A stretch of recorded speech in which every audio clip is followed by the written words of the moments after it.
If you're running a sale and want real urgency in your ads, here's how to create a dynamic countdown inside Marpipe. First, head to the Manage Fields tab. We're going to create a new field specifically for the countdown. This works as a dynamic variable that automatically updates based on time. So we're going to click New Field, and we're going to select Countdown. Let's name it something like Countdown Demo. Next, set your end date and time. This is when the sale officially ends. And now we can customize the message.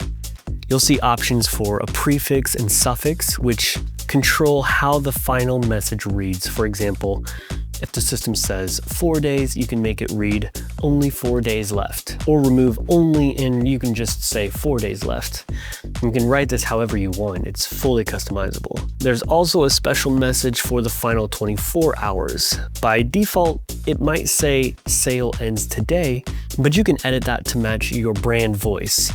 Once everything looks good, we're just gonna hit save. Marpipe will generate the countdown field, and now it's available across your designs. Let's add it to a template. Open your design, insert a new text layer, and select your countdown field from the list. You'll see it populate instantly. From here, you can style it however you'd like.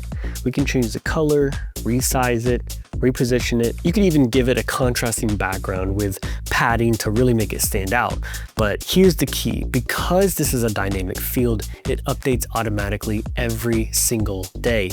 That means your ads stay accurate without you having to manually refresh them, and those updates push directly to your product feed and ad platforms. Set it once, let it run.